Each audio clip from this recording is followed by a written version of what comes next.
Many homicides can often take a very long time to resolve. Leads end up nowhere, witnesses change their stories or disappear, and collected evidence fails to provide the ironclad proof required for an arrest and conviction. This is why, to be a successful homicide detective, you need an almost superhuman dogged level of determination.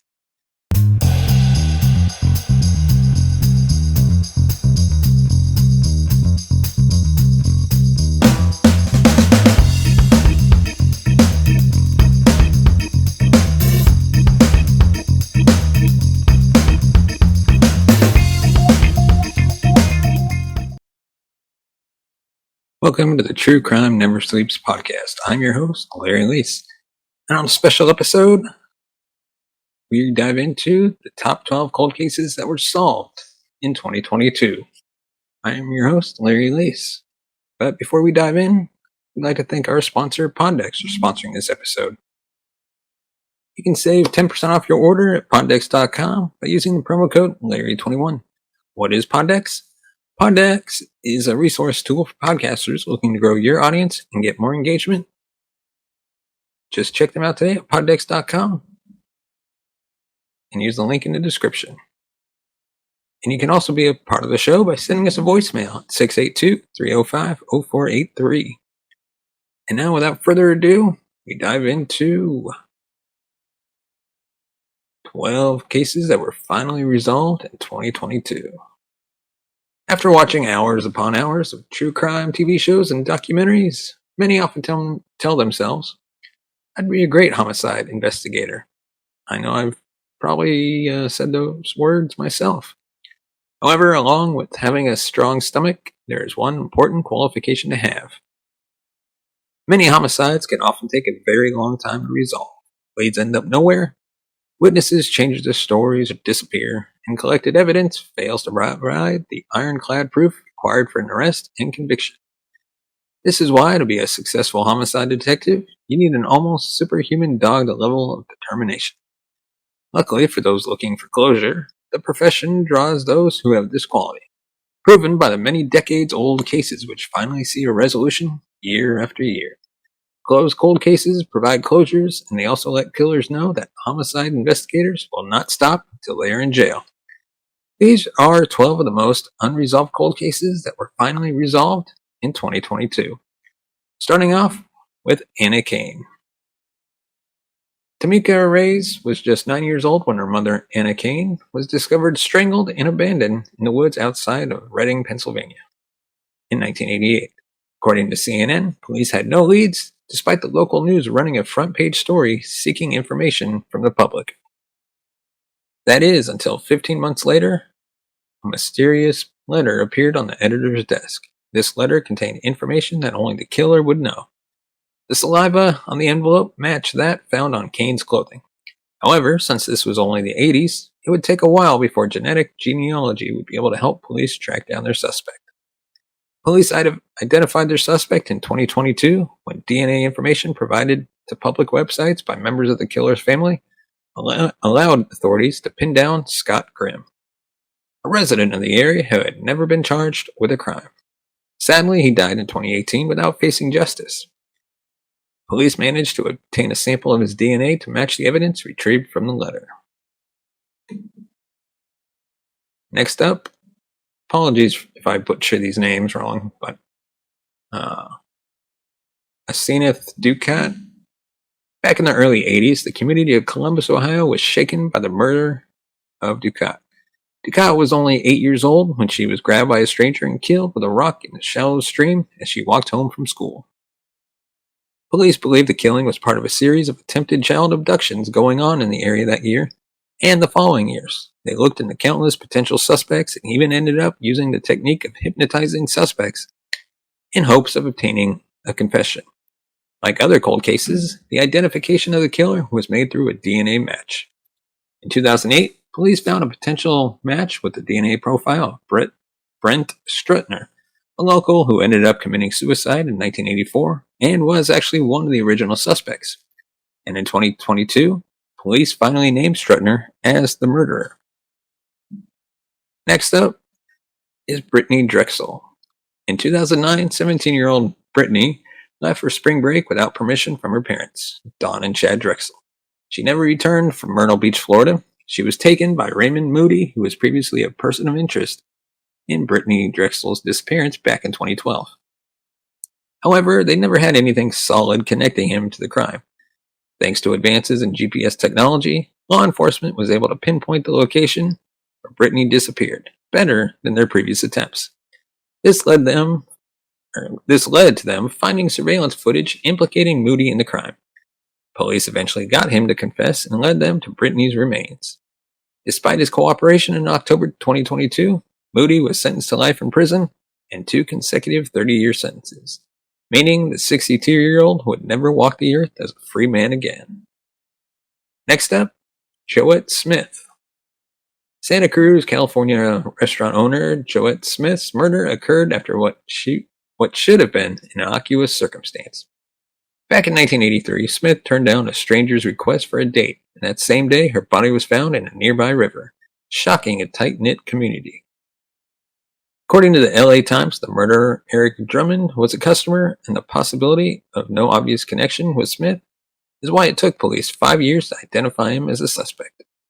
Thanks to DNA evidence from Smith's body, police were able to pin the crimes on Drummond in the 80s. And despite some circumstantial evidence of his involvement, he was able to walk free for almost 4 decades. However, the cops never took their eyes off of Drummond. As DNA technology improved, they were able to establish a strong profile of Smith's killer, eventually zeroing in on him in earnest. Drummond ended up killing himself as police were closing in on him back in September 2022. The Santa Cruz County Sheriff's Office issued a statement saying, quote, "The evidence in this case would support a conviction of Drummond for the murder of Joette Smith." Next up, Stacy Chaworski. In 1988, law enforcement in Georgia was handed a crime that would seem almost impossible to solve. The murder of 19-year-old Stacy Chaworski, whose body was found along a highway near the border with Alabama. WRDW News reported that this case was the first time that both the murder victim and perpetrator were identified using DNA technology in the same case. Decades later, the family of Hank Wise, a trucker with a lengthy criminal history, came forward to provide DNA that matched evidence found at the crime scene. Chaworski was also identified through DNA of living relatives, finally closing the book on a case that stumped police for more than 30 years. In 1999, Wise died in a car crash, but the FBI's Atlanta office released a statement following the closure of the case, saying, quote, "Let this serve as a warning to every murderer, rapist, and violent offender out there. The FBI and our partners will not give up. It may take years or even decades, but we will continually seek justice for victims and their families." Next up, Lindy Sue Beechler. Law enforcement in 2022 was finally able to crack a cold case that stumped police thanks to some ingenious investigative work. Back in 1975, 19-year-old Lindy Beechler was stabbed to death in her home. Crime ended up going nowhere for decades until a cold case in a nearby county led investigators to use blood evidence from the scene to narrow down the suspect. Through genealogical techniques, police discovered that the killer had ancestral origins in the Italian town of Gasparina, and only a couple thousand people with these ties lived in the area at the time of the killing. Through good old police work, police discovered one man, 68-year-old David Sinopoli, lived in the same apartment complex as Belcher in 1975. Police tracked him down to Philly International Airport, where they were able to collect a discarded coffee cup that provided the smoking gun, a DNA sample of his. Now he is being held without bail and awaiting trial for murder. Next up, John Stagner. 53-year-old John Stagner was beaten to death in his bedroom in Orlando, Florida in 1992. Police quickly pinpointed a suspect, Ronald Cates. Cates was a friend of Stagner, who was also a drug addict. Cates would often borrow and pawn power tools from Stagner in order to support his habits. Cates' own family members suspected him of being the killer. However, police were never able to gather enough evidence to secure a probable cause warrant for his arrest. This all changed in 2022. Family members of Cates came forward and agreed to a new round of interviews with police. During this time, Cates was in a North Carolina hospital when he suddenly blurted out that he had killed someone in Florida decades earlier. The nurse quickly told a security guard who contacted Orlando police. Police were able to obtain a confession through an officer's body cam. Next up, James Tappan Hall. Montgomery County was faced with the oldest unsolved crime in history, the murder of Sheriff Deputy James Tappan Hall. At the time of his murder, he was moonlighting as a security guard at a local country club when he was shot in October 1971. He would eventually die in the hospital 3 days later. The case remained cold for years until the police decided to take a new look on the 50th anniversary of his murder. After looking through case files, they zeroed in on Larry David Smith. He was previously interviewed by police, but was never really considered a suspect. After the interview, Smith fled to Little Falls, New York, changed his surname to Becker, a decision that caused police to bring him in for a new round of interviews. This new round of questioning led him to break down and finally confess to the murder.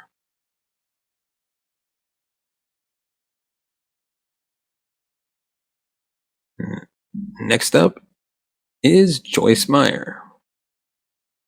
In December 1996, police discovered the body of a woman found in an Annandale, Virginia cemetery. In her pockets were 2 notes and some money. One note told police that the death was a suicide, and the other note told them that the money was to be used for funeral expenses. The notes were signed Jane Doe, and despite their attempts, police were unable to identify the woman. In May 2022, the Fairfax Police Department were introduced to genome sequencing technology, which allowed law enforcement to reach out to possible family members. After more than 2 decades, the victim was identified as Joyce Meyer, a woman who fell apart from her family after moving to Virginia in the 80s. Next up, at number 3, is Don Olenek. The case of Princess Doe was not your average cold case. Police managed to identify the suspect before managing to identify the victim. The victim was a 17-year-old who was beaten to death and found in a New Jersey cemetery in July 1982. The small town of Blairstown kept the case alive and managed to draw national attention to the murder. The case even served as the basis of a 1983 HBO special. It took quite a while for justice to finally be served. Richard Kinlaw was serving 20 years to life sentence for the murder of another woman when he confessed in writing to the murder of Princess Doe. Thanks to advancements in DNA technology this past year, law enforcement was finally able to identify the victim as Don Olenek. They believe she was murdered after she refused Kinlaw's attempts to coerce her into prostitution. He was eventually charged with first-degree murder in July 2022. And before we dive into the final 2, give us a thumbs up if you like our video. Hit that subscribe button and bell notification button to be notified of future videos. And at number 2, Lena Reyes Geddes. Lena was another victim of a brutal murder who was unidentified for decades. She was found near a spring in the area of Lake Powell, Utah. Back in 1998, police found her shot, bound, and wrapped in a sleeping bag. Police struggled identifying her partially because her fingertips were cut off, and reaching out to the public yielded nothing. Then, in 2018, a cold case enthusiast came forward with a small detail after police had reopened the case. The small detail was a small mole on Geddes' right ear, which allowed police to make a connection to Geddes. Police then examined DNA from the ropes used to bind her and DNA given by the family of Edward Geddes, Lena's husband. A match was made and police confirmed Edward as the murderer, giving the family a bit of closure. Edward committed suicide in 2001 before he was able to be officially named as the murderer. And finally, Sharon Lee Gallegos. The body of a young girl was found near a highway in Yavapai County, Arizona in 1960. Decomposition made it difficult to determine the girl's age and identity. Police believed her to be about 7 years old. This would prove to be an incorrect assumption at the time. There was plenty of reported missing child cases involving children of that age. Police eventually hit a dead end in the case of the girl who became known as Little Miss Nobody. The nickname was eventually retired in 2022 thanks to DNA recovered from the little girl's remains in 2015. Each year, DNA technology grows by leaps and bounds.